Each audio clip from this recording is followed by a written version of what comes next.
Buenos días. Hola, buenos Hola, días, buenos Luis días. Alberto. Buen día, Luis Gusto, Alberto.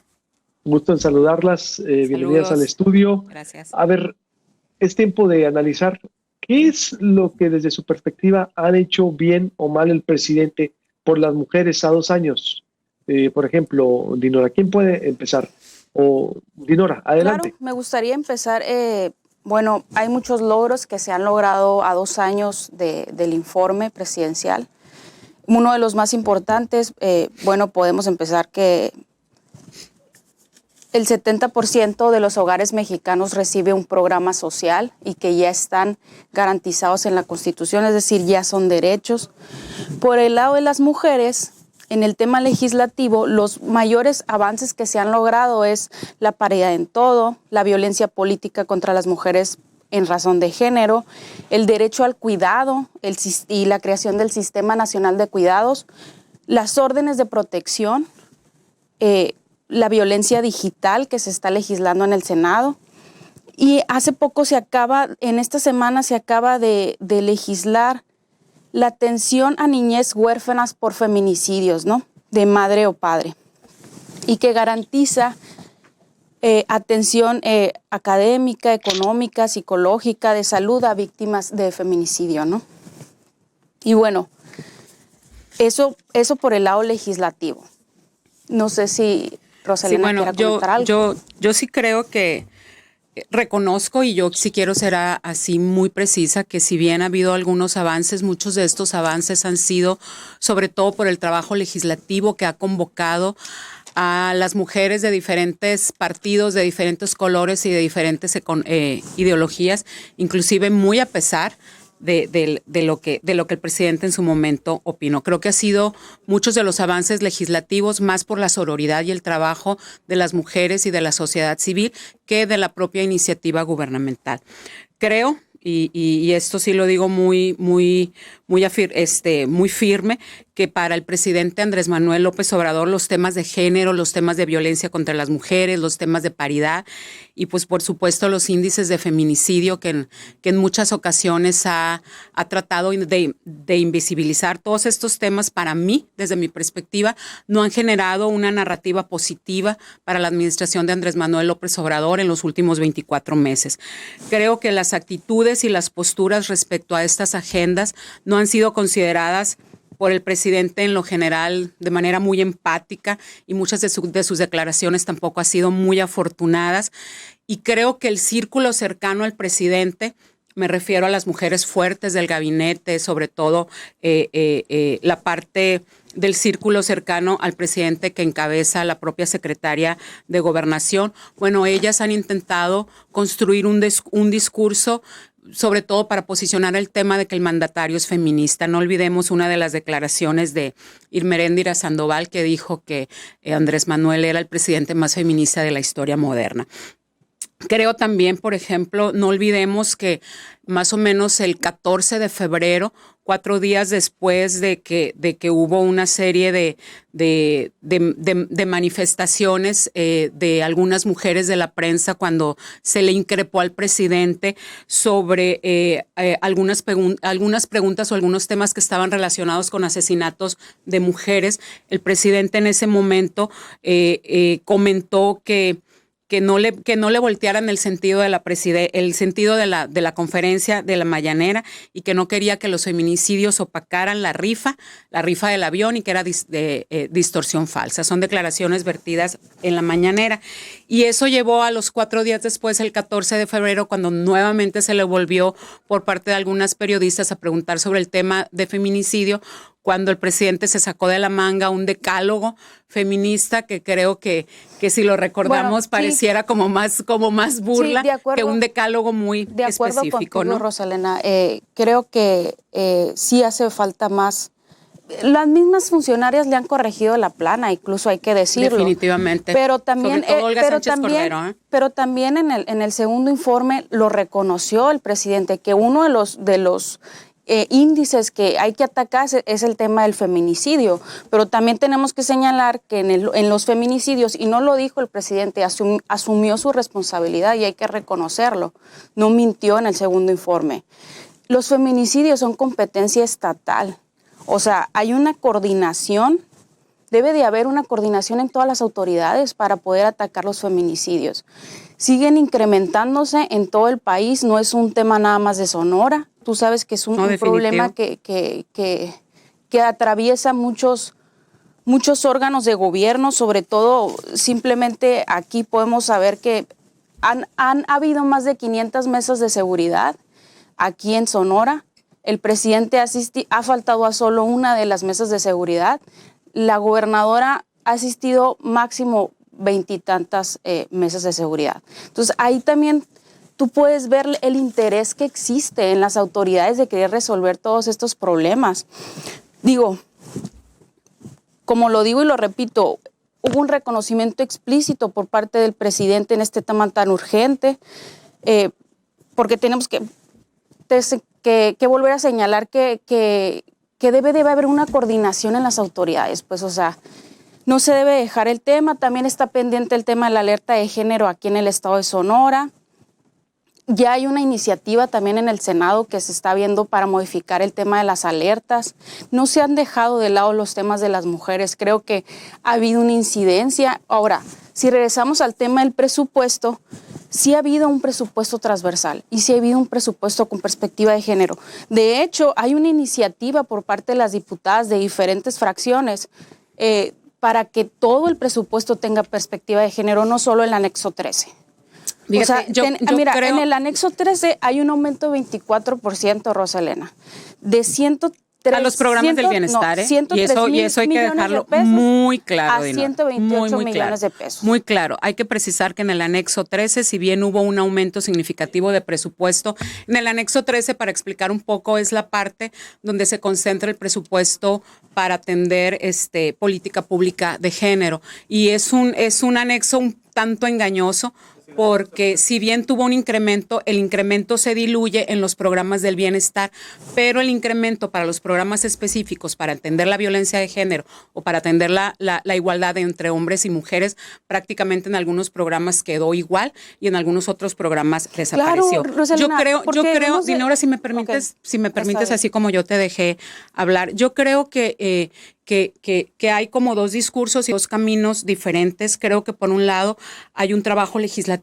importante y además un trabajo legislativo que a veces no es apoyado desde las dependencias federales o que inclusive en la misma bancada que tiene mayoría pareciera así como que se invisibiliza y una muestra de ello es todo el trabajo que se realizó a través de Parlamento Abierto que encabezó la propia diputada Wendy Briceño, que yo reconozco, para esta iniciativa en el contexto del presupuesto para exentar de IVA a los productos que las mujeres utilizamos, ¿no? Como toallas sanitarias y esas cosas, ¿no?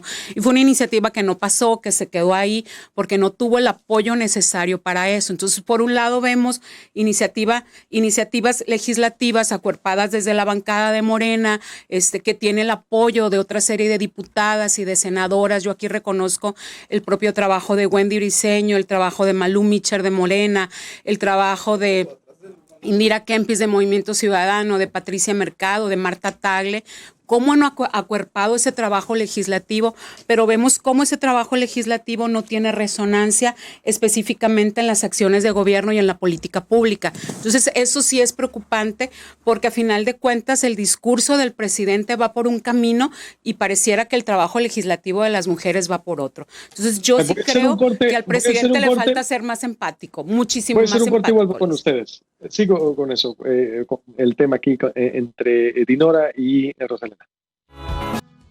Me voy con Juan y más información. Estoy hablando con Dinora Vega y Rosalena Trujillo. Dice Rosalena Trujillo antes del corte que pareciera que todas las acciones que hace el legislativo, que todas las buenas intenciones, Dinora, de Wendy Briceño, del sector feminista de Morena, que trae una agenda muy activa, pues el presidente no la pela, sencillamente va por otro carril. ¿Qué opinas tú de esto? No, creo que se ha asumido un compromiso, se reconoció por parte del presidente la falta de acciones para empezar a combatir los feminicidios en todo el país. No se exime de la responsabilidad que tiene. Además, hay que mencionar que todos estos avances legislativos se lograron con la mayoría de Morena, que muchas de estas reformas de las que platicamos, el PRIAN no quería a nivel federal realizarlas. Digo, aquí mismo hemos conocido resistencias que se han presentado por parte del PRI estatal, por ejemplo, con el tema de paridad, que fue el único partido político que lo impugnó, y Morena fue el único partido político que logró que se prevaleciera la paridad de género. Entonces, los lineamientos, perdón. También hay que mencionar que el presidente asumió también un compromiso, si recuerdan, el 25 de noviembre, en conmemoración del Día Internacional contra la Violencia de las Mujeres, que cada 25 de cada mes se va a estar informando sobre los temas de violencias hacia las mujeres, niñas y adolescentes. También se presentó, y lo comentamos ese día, en el programa pasado, la presentación del protocolo homologado de búsqueda. Creo que se están haciendo muchas acciones afirmativas que el presidente también está apoyando, y hay que decirlo. Incluso tan es así que las mujeres que lo rodean, como bien lo menciona Roselena, Olga Sánchez Cordero y otras funcionarias que están trabajando, es el único. También hay que mencionarlo porque no todo es malo. Es el único gabinete paritario que ha existido en México. Fíjate. Creo que eso también es muy importante, precisamente por lo que dices, Roselena, porque esas mujeres están ahí para recordarle al presidente qué es lo que se debe de hacer. Sí, pero muchas de ellas han sido omisas y muchas de ellas se han quedado calladas. Pareciera que hay un feminismo de closet dentro del gabinete porque se han quedado calladas. Si se hubieran quedado muchas calladas, de ellas respecto a los recortes presupuestales, respecto a dejar en partida cero a muchos programas. En su mensaje que muchos de nosotros escuchamos hace 2 días, el presidente hizo referencia solo en 2 ocasiones a la agenda de género, habló específicamente de gabinete paritario y habló de que su gobierno promueve la igualdad de género. Sin embargo, por otro lado, tenemos en el contexto en materia presupuestal sí identificar que ha habido recortes, sí identificar que muchos de estos recortes garantizaban la igualdad o bien generaban condiciones favorables para las mujeres. Inclusive, la misma diputada Wendy Briceño votó en contra de la desaparición de los fideicomisos, y uno de los aspectos que Wendy decía en relación con esto es que muchos de ellos estaban funcionando bien, que debió de haber existido un análisis muy puntual para la desaparición de algunos, porque muchos de ellos implicaban un trabajo efectivo y un buen trabajo que se estaba realizando, sobre todo en algunos programas que atendían atención a víctimas, ¿no? Creo que, fíjate, cuando el presidente asume en el 2018, asume las riendas de este país, un país que le dejaron muy mal, hay que reconocerlo.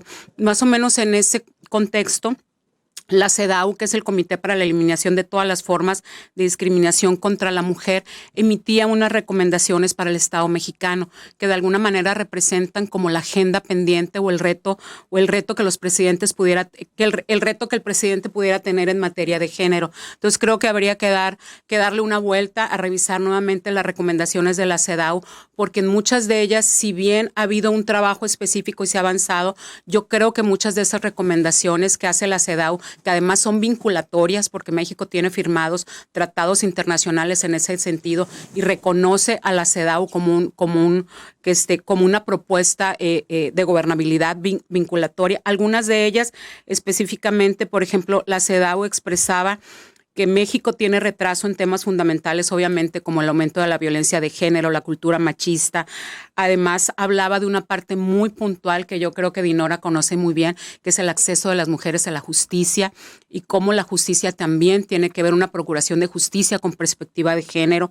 Otro de los retos que México enfrenta es el empoderamiento laboral, educativo, hacer llegar específicamente el programa de bienestar a las mujeres de bajos ingresos. Yo creo que en esa parte, si bien hay una cobertura importante de los programas de bienestar, muchos de ellos son muy genéricos.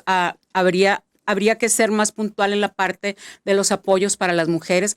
El COVID ha golpeado de manera muy, muy fuerte a los hogares mexicanos, y muchos de los hogares mexicanos con jefas de familias, mujeres sin apoyo, sin recursos, sin acceso a créditos. Entonces creo que sí hace falta un empoderamiento económico, y yo creo que son de los retos que tiene el presidente, y tiene áreas de oportunidad frente a sí que yo esperaría que en las dos siguientes, ahora sí que terceras partes de su gobierno, los 4 años que le quedan, en realidad hubiera un trabajo en donde tanto la parte legislativa como la parte de las acciones de gobierno pudieran tener un cruce, porque áreas de oportunidad las tiene el presidente, definitivamente sí las tiene. Sí, a ver, voy a hacer un cambio de señal para seguir con ustedes, para terminar el debate, para extendernos un poco más. Despedimos la señal del 151 Megacable, lo invito a ver en la noche el noticiero a las 8 y quédese en toda la plataforma de Proyecto Puente y en la voz del Pitic también 88.1 FM. Continuamos con el análisis entre Dinora y Roselena para que conteste Dinora, para ver si ahí va a haber otro saque de parte de las dos. Adelante. La señal de Megacable en el 151 y 1151 HD Megacanal y La Voz del Pitic. Te invitamos a seguir con nuestra transmisión en vivo en proyectopuente.com.mx, en TuneIn, Proyecto Puente Radio, Facebook y YouTube, Proyecto Puente, periodismo diferente. Adelante, Dinora, ¿ibas a contestar algo? Adelante, por favor. Por eso mencionaba yo, la importancia de la presentación del protocolo homologado de búsqueda único en el mundo, en su clase, donde se garantiza que todas las denuncias que se presenten por la desaparición de alguna persona, sea hombre o mujer, inmediatamente se presuma la presunción de un delito y se inicia con su búsqueda. Es decir, ya no se va a esperar ni las 72 horas ni 1 hora. También se obliga en el tema de materia de acceso a la justicia, como bien lo dice Roselena, también se obliga a que todas las personas, las y los servidores públicos que impartan justicia sobre estos temas estén capacitados con perspectiva de género, Luis Alberto. Creo que es algo muy, muy importante. Digo, a nivel mundial no existe, México es pionero en este tema. También hay que decir que uno de los temas importantes es el Sistema Nacional de Cuidados, que va a venir a revolucionar y a reconfigurar el trabajo no remunerado de las mujeres que por años y años han cometido y que no se les paga, ¿verdad? Y a veces hacen dobles y triples jornadas. También hay que mencionar en el tema económico que se aumentó el salario mínimo alrededor del 30%, cosa que no se había visto y que por supuesto las mujeres dentro de la población mexicana se ven beneficiadas, ¿no? También la entrega directa me parece que es algo que va a venir a ayudar mucho al sector, sobre todo de las madres solteras. La entrega directa de los créditos Infonavit y Fobiste, creo que es muy importante. Hay muchas cosas que van a venir a beneficiar a largo plazo a las mujeres. Creo que también falta mucho por combatir el tema de los feminicidios, pero tiene que ser un tema coordinado, porque ya lo hemos visto. No basta con que el federal le entre, también le tienen que entrar el Estado, sobre todo porque es competencia estatal, y hay que decirlo. Hemos tenido un Estado omiso en estos sentidos. Yo en esta semana he visto más de 5 denuncias de mujeres que sufrieron intentos de levantamiento, Roselena. Sí. 5 en una semana en diferentes zonas de la ciudad. Y lo interesante es que las 5 denuncias que salen a la luz en este aspecto señalan un mismo carro, un Honda gris abordado por 2 personas masculinas. Entonces, ¿dónde están nuestras autoridades? O sea, hay que decirlo también. Cuidándose el COVID andan. Exactamente. En el tema de la Guardia Nacional, en tan solo 17 meses, se ha enviado a Sonora 2.680 elementos de la Guardia Nacional, en comparación con 900 elementos que cuenta el gobierno del Estado. Fíjate, Dinora, yo veo en la agenda del presidente para los próximos 4 años, y además que es una agenda que le incumbe a la parte de la política pública del presidente, pero también debe de tener un espejo en el trabajo legislativo. Para mí hay 2 temas que hasta ahorita yo siento que han estado ausentes de la agenda del presidente en términos de género, y uno de ellos, creo yo, que para concretar una verdadera protección y respeto y garantía de los derechos de las mujeres se tiene que trabajar de manera muy coordinada para armonizar las leyes sobre la despenalización del aborto. Creo que es algo que el presidente no le ha querido entrar. Vemos que hay específicamente una labor de las mujeres en el Congreso Federal y en el Senado también, de los diferentes partidos políticos que están dispuestos a entrarle sobre el debate. El presidente aquí ha dado respuesta con una narrativa de que va con consultar. Tú bien lo sabes, los derechos no se consultan, la despenalización del aborto, el derecho a decidir no debe ser consultado, pero sí debe ser dialogado, sí debe de formar parte de toda una estrategia de parlamento abierto. Y el otro tema para mí que es muy importante y que tiene que ver con género, tiene que ver sobre todo en cómo desarrollar una política pública que esté focalizada para hacer valer el reconocimiento y el desarrollo de las mujeres indígenas y rurales, que para mí es uno de los sectores de mujeres más vulnerables y que creo que no han tenido mucha presencia en la agenda del presidente, salvo apoyos económicos, que esa es otra parte que me preocupa. Tú ahorita señalabas como un gran logro y un gran acierto. Y yo reconozco que la cobertura de los programas de bienestar ha ido en aumento.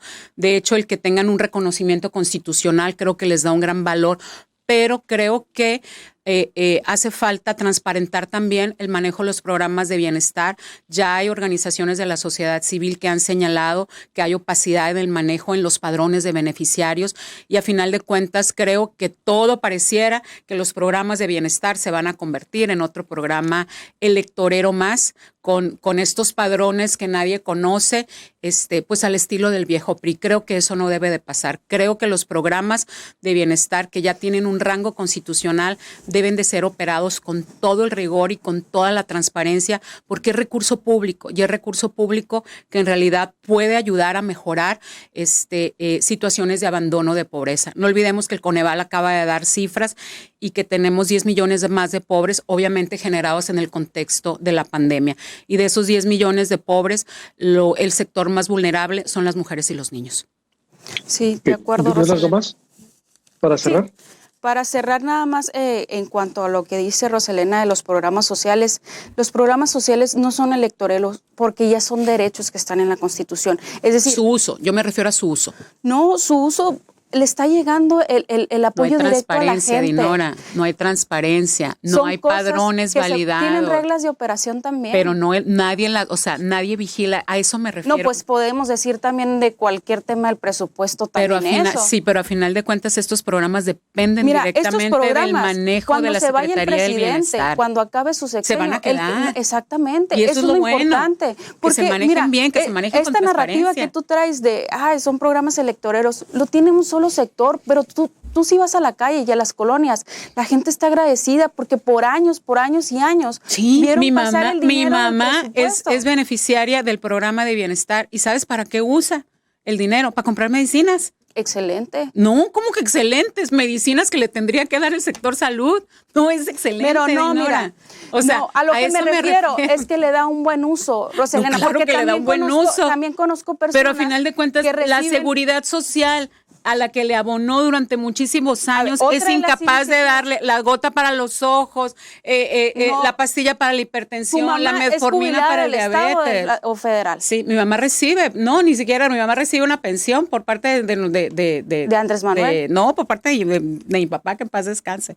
¿Pero es federal o el Estado? Es federal. Porque el Estado tenemos un problema de desabasto de medicamentos en el Estado. Igual también en el Seguro Social. Otra de las cosas que hay que reconocer que el tema de salud ya va a ser gratuito también, o sea, no lo habíamos visto, es cierto, no estamos como Dinamarca, pero se está garantizando la gratuidad de estos servicios que cualquier persona, pero que cualquier persona debe tener acceso a ellos. Sí, son 2 años de gobierno, me parecen muchos avances en 2 años. Yo creo que no hay. En serio, yo reconozco que hay avances, pero tampoco hay que cerrarse a que hay cosas que se están haciendo mal. Por supuesto, de acuerdo. Y la parte de los programas de bienestar es un presupuesto millonario de recursos públicos que tiene que operar con reglas de transparencia, porque si no va a ocurrir lo que ya ha ocurrido en el pasado. Contigo. Yo terminaría nomás diciendo una frase que para mí es muy importante. Para mí, la esperanza de la cuarta transformación en materia de género, para mí sigue en el aire. Bien. Cerramos así entonces. Bueno, les agradezco mucho a las dos. Pensé que iba a decir algo más en Dinora. Gracias. Y gracias. Nos vemos el próximo jueves. Gracias. Esperamos verte ya físicamente el próximo jueves por aquí. Sí, estamos muy bien, ya con todo el favor de Dios. Claro que sí. Gracias. Buenos días. Hasta luego. Saludos. Con permiso, nos quedamos en toda la plataforma del Proyecto Puente durante el día. Con permiso.